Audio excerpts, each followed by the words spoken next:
Good evening, and thank you for tuning in to Five Wishes' first Instagram Live event. We plan to have these conversations on a regular basis with experts and influencers and people who just are passionate about planning in advance of serious illness. So, it doesn't matter if you're 18 or 118, if you're a senior in college or someone who's actively involved in a senior center. Planning in advance of a serious illness is for everybody, every adult. I'm Joanne Eason. I'm president of Five Wishes. So many of you who follow us on Instagram already know about Five Wishes and that we've been around for over 25 years providing documentation for individuals and families so that they can chart their path on what good care means to them and having it documented so that their healthcare providers and their family members understand what their wishes are when they can't communicate for themselves. We not only have grown from that 12-page blue document that we're known for to providing additional resources, planning guides for adolescents and pediatrics, as well as conversation guides to help clinicians as well as families talk about what's important to them. And we also have a very specific program for healthcare that provides training and program development and measurement for those in healthcare working in advanced care planning. So before we get started, I just wanted to really introduce these two ladies who are going to be joining us, Hospice Nurse Penny and Hospice Nurse Julie from Instagram fame. They are two wonderful, engaging, funny, sometimes irreverent women who really have done so much to educate the public about advanced care planning and about hospice and about the realities of just being, having the end of life. So without further ado, let me bring them in here.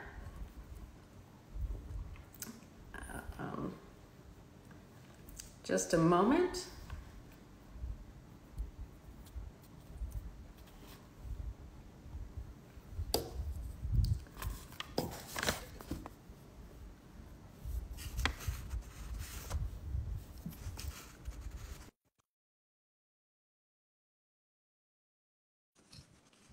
Hey, Julie, or Penny, are you there?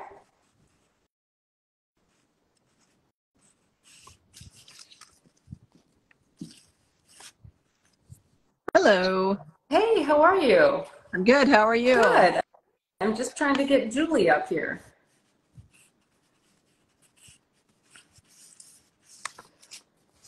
So, Penny, while we're waiting to bring on Julie, I just wanted to maybe introduce yourself and tell us a little bit about how you got into being a hospice nurse. Okay. Yeah, I'm Penny Smith. I am a certified hospice and palliative care nurse. I went to nursing school late in life. I didn't go to school until I was 40. And I knew when I went into nursing that I wanted to do something that was what I would have considered meaningful or service work. And I just happened to get into hospice about a year after I started my nursing career and found that it was just really something that I was able to do and I love doing. Oh, that's great. So what made you change at 40 to get into this? Divorce. Oh.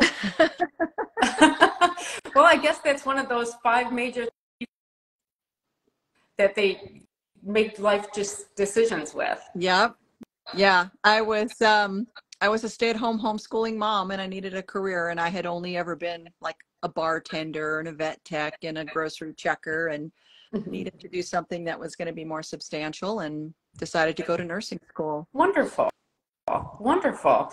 So, as I'm having some difficulties getting Julie in on this, why don't you tell us a little bit about what it's like to be a hospice nurse and some of the things that people really ask you all the time that everyone should know. Well, a lot of people ask, how are you able to work with dying patients all the time? Especially healthcare professionals will ask that. And, it's just like any other job. You have to realize that it's your work and you are there to support the patient and the family, and they are not your person, that's dying. It's not your person. It's your patient and your family. And so you have to just really separate yourself emotionally from that to be able to do the work. Mhm. Oh, that I can imagine that would be the most difficult part to, that having a 9 to 5 job, it's easy for people to leave that behind at their office. But for you become so emotionally invested in these clients or the people that you're serving. Right. So a lot of people think working in hospice is very sad, and that is not true at all. It's very rewarding. There are sad moments for sure, but the work itself is worth it. It's just very rewarding to be able to be with people and to help them at the end of their life, and to help their families so that they can care for them. Oh, that's completely understanding. So, how, on a scale of 1 to 100, how would you say most people are prepared for end of life or moving into hospice care? Oh, I mean, probably, and it's anecdotal, of course. I don't have any statistics, but just on my experience, being a hospice nurse, uh, most people are not expecting to get a terminal illness and die and end up on hospice, unless they've been dealing with a lot of life-limiting illness for a long time, or they've been sick for a long time, or they're very old. But most people don't expect that that's where they're going to end up, and they're very often not prepared for that. I have my 5 wishes filled out, but I can't get my husband to fill his out. I just can't. So people don't want to talk about death and dying. They think it's not going to happen anytime soon, so they don't prepare for it. So I would say, I can't give you a percentage, but I would say it's very common that many people do not have their advanced planning done, and that includes people who come onto hospice. They haven't. I mean, they come onto hospice, sometimes they don't even get it done right away when they're on hospice. It still takes a while for us to get them to do that. So yeah, a lot of people, they just don't plan for it. Right. It could be that magical thinking that, oh, if I think about it, it's going to happen to me. So I'm not going to think about it. I'm not going to talk about it. Right. It's kind of like me when I watch my favorite sports team playing. I, think if I don't watch because I didn't watch the last time, then they're going to win. So, it's that kind of thinking, which I completely get. And we know through many years of research that only 30% of adults actually have completed an advanced directive. So that leaves 70% of people without having these conversations that become so important and so meaningful to family at the end of life. Yeah, you probably have done the research, so you do know those statistics. Yeah. Right. So, how do you begin a conversation with somebody who's like looking into starting hospice? What are some of the things that are important to tell them, and what can family members do to help make that transition from curative care to hospice care? Well, the first thing is usually asking and not telling. It's asking them, what do they know? What do they know about their condition? What do they know about hospice? Have they done any planning? What do they envision if they can't have the best case scenario? What would they envision for the worst case scenario? Like Dr. Sammy Winemaker's book, Hope for the Best, Plan for the Rest.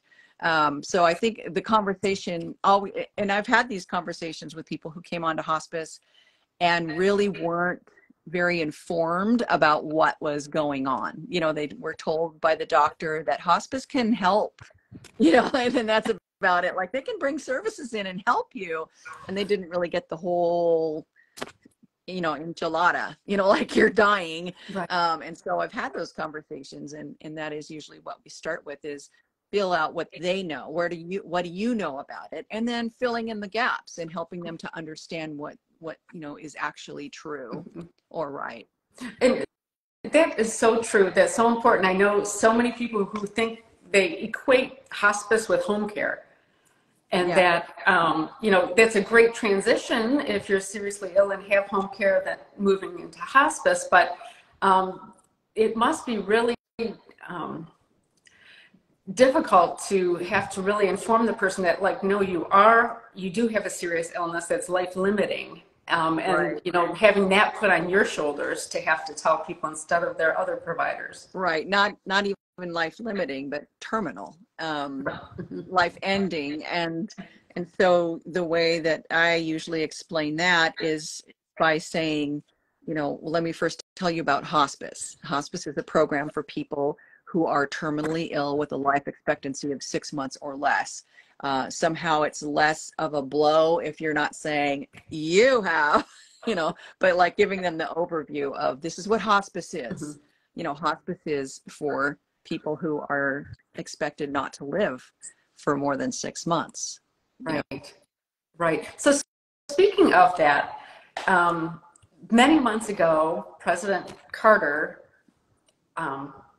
notified the world that he was going to go into hospice. So all of us naturally are like, well, gosh, that means that he won't be with us in the next week or so, because people who go into hospice don't use it or aren't in it for very long. So have you had many conversations with people about I'm calling it the Jimmy Carter effect on hospice, and that, you go in there because it provides quality of life at the end of life.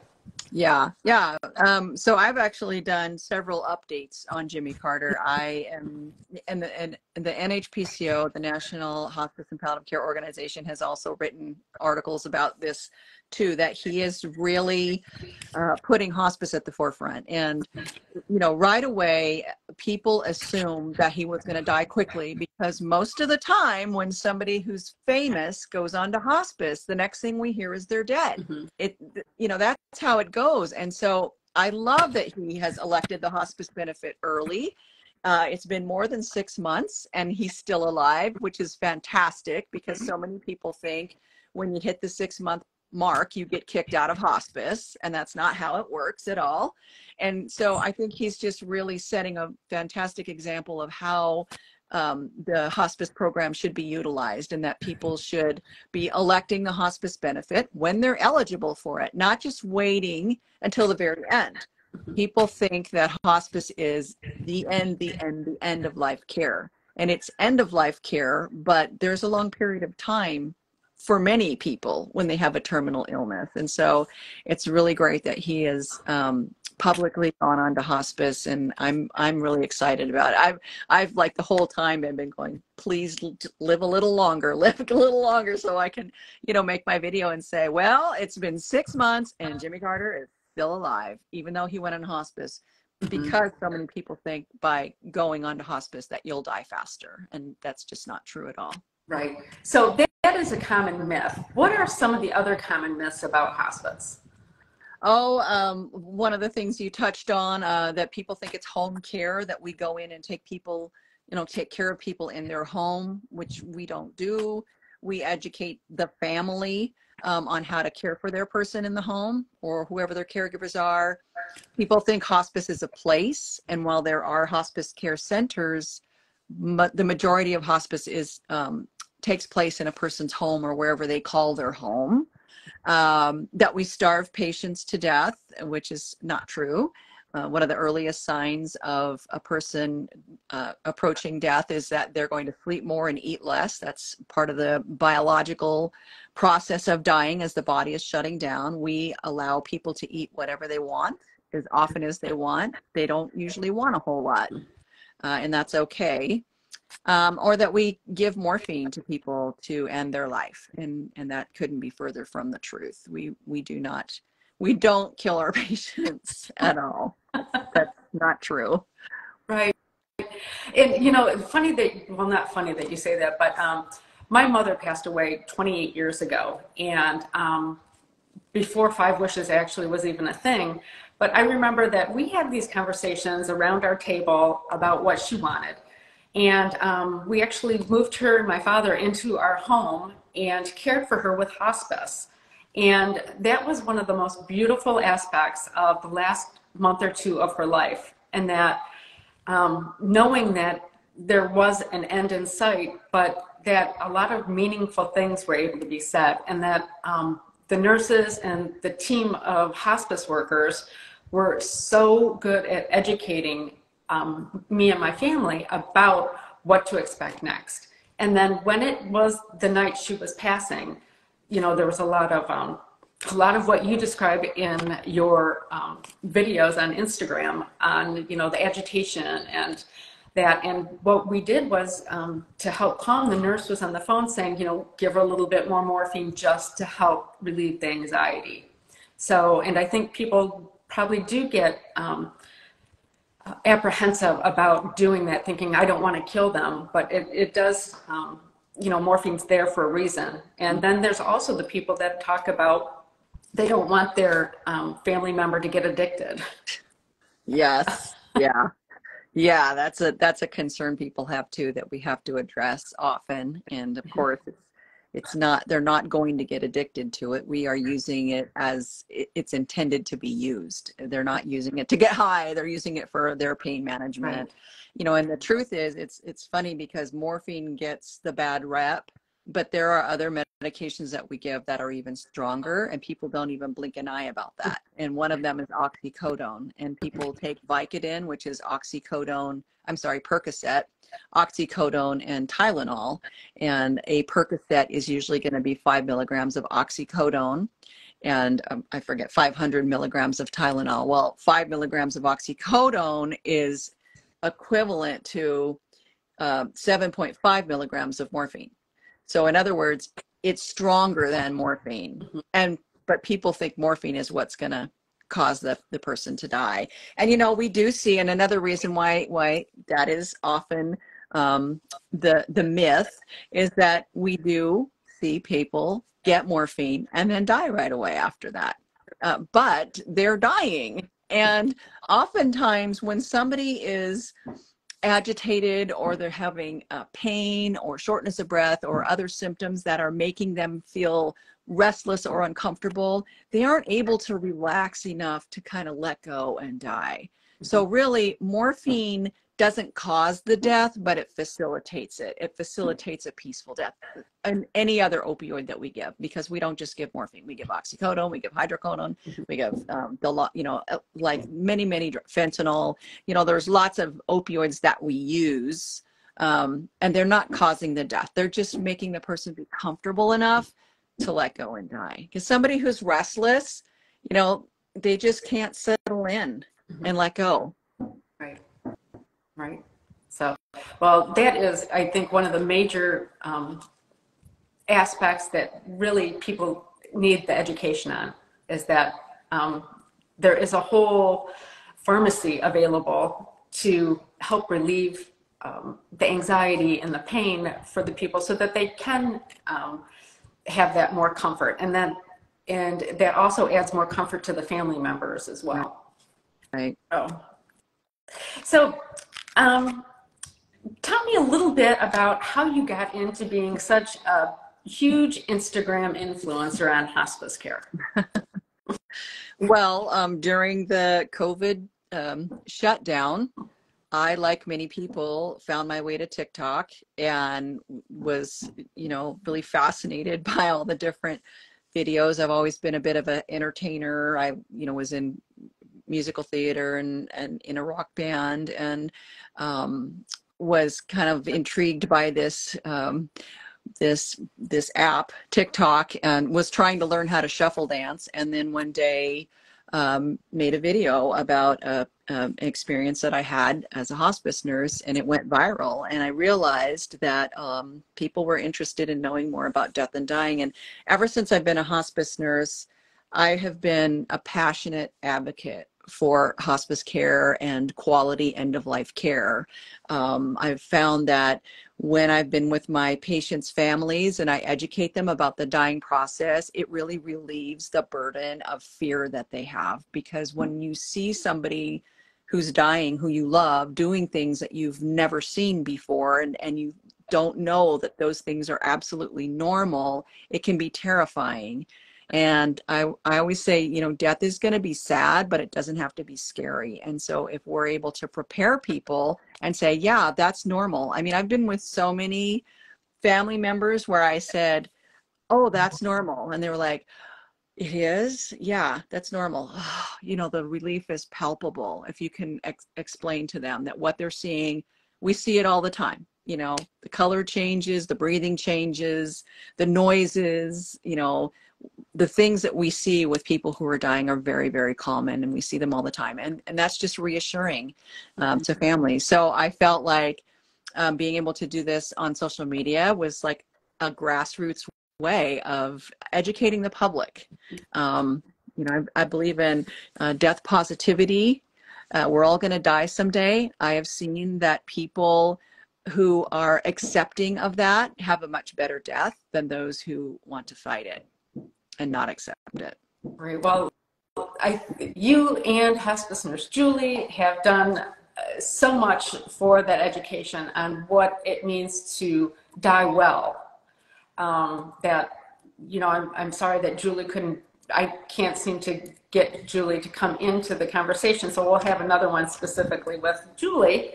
But let's also talk about some really cool event you've got going on next month that both you and Julie are hosting. Yeah, we're so excited. So Hospice Nurse Julie and I are hosting our first retreat in North Carolina, Boone, North Carolina. It's in the mountains at the Art of Living Retreat Center. It's like a world-renowned retreat center. It's 3 days starting September 15th. We will be holding several classes. We're going to do a Q&A session on Friday night, and then we're going to be talking about Hospice 101, death and dying, what to expect when someone's dying, symptom management, caregiving, self-care, grief and loss, like we're just everything.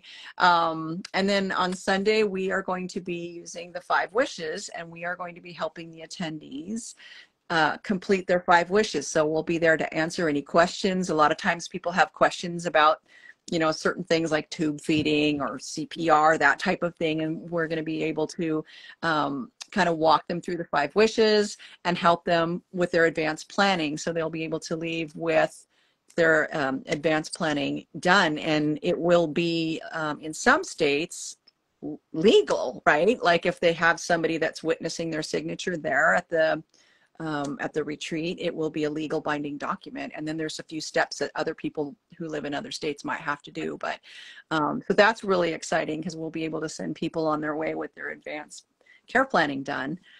We also have like a whole bunch of fantastic gifts that we've had donated for this. So Barbara Carnes has provided a whole bunch of books for us, and Hank Dunn, and Dr. Sammy Winemaker gave us copies of her books for everybody. So we're really excited because we also have a whole bunch of hospice literature, or death and dying literature, that we're going to be able to give to our attendees.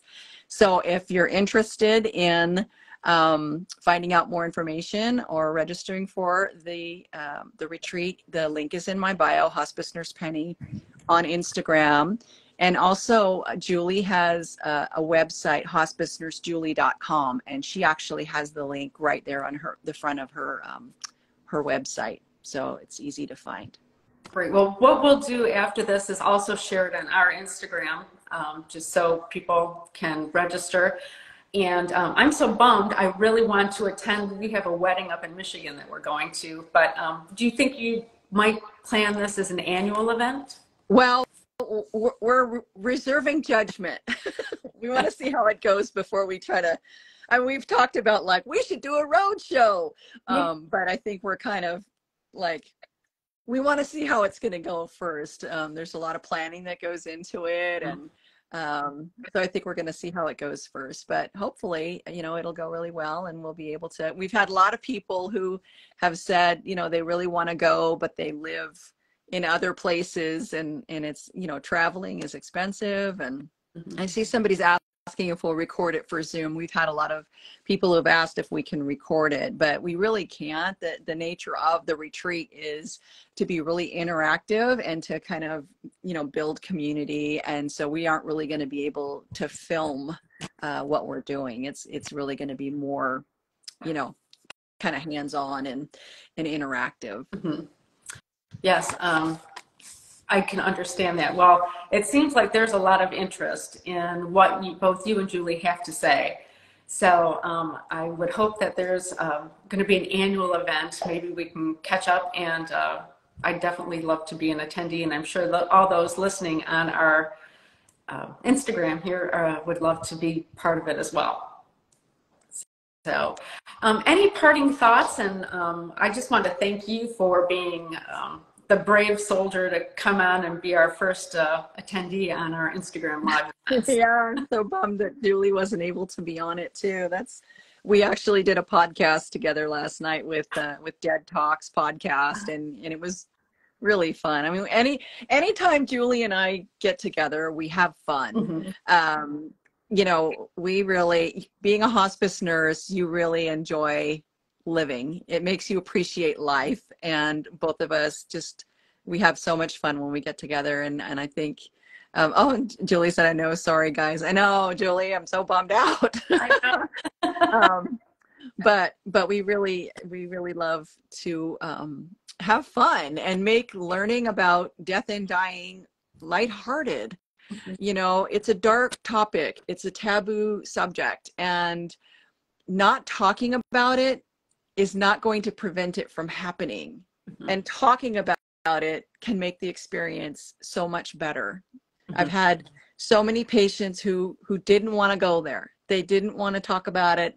And it was like the elephant in the room. The person knew that they were dying, mm-hmm. and they knew their family knew, and the family knew that the person knew. And it was just like they couldn't have these beautiful conversations and closure at the end of life because nobody wanted to say the D word. Right. And so it's really important to be able to, have those conversations. And it's easier to have those conversations when nobody's dying. Like if you can not have to wait until there's actually a person in your family dying, that's when it's really hard to have the conversation. So if you can start talking about it before anybody's at that point, it's a lot easier, and it gets easier over time. It takes practice really, right, to be able to be comfortable talking about death and dying, but it's a positive thing to do. I completely agree. And, I completely get that, because we work with people every day that, how do I have this conversation? And, Five Wishes was developed to be like a workbook, that roadmap to have these conversations. You don't have to start at the beginning and say, all right, I'm going to pick my healthcare agent and talk about what kind of healthcare treatments I want. Start at the back and talk about, what's my legacy? What do I want people to remember me by? And that can be like a table topic type of conversation over Thanksgiving. And it just gets people starting to talk about, this is how I want to be remembered. And this is what's important to me. And, I want to make sure that my teeth are brushed every day. It's those kind of things lead to the conversations that really get to finding out the medical treatments and who the healthcare agent is. Right. That's what I love about Five Wishes. Like, I want someone to shave my legs, and I've had patients who wanted that too. Like, right, they want their legs shaved every day, Mm-hmm. But you can't guess what your person wants when they're not able to tell you anymore. So it's nice if you know ahead of time. And right, that is what I really like about Five Wishes, is it's not just the tube feeding, the CPR, it's the other things too. Like, how do you want to be cared for? Right. Do you want prayer? Do you want it to be quiet? And then the places where you can fill in your own stuff. What do you want your family to remember about mm-hmm. you? What's important to you if you're dying? And so as a hospice nurse, I've really probably gone overboard in that regard and been like, make sure that my bells are managed, and,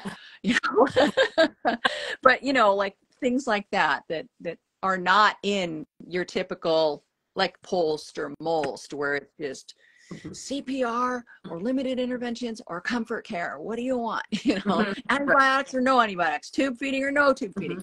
You know, I just really like that there's a bunch of things around there. And like you said, you know, even if people who are at the retreat don't feel like they're ready to fill out the whole thing, they can kind of do the more fun stuff first, and then think about the other things that they want to consider. Exactly. Well, thank you so much for your time today. Thank you. My apologies for making this a solo effort on your part, but I look forward to hearing more about the retreat and its success. And best of luck to you. And everyone, keep following Hospice Nurse Penny and Hospice Nurse Julie, as well as 5 Wishes on Instagram. Thanks all. Thanks. Thank you.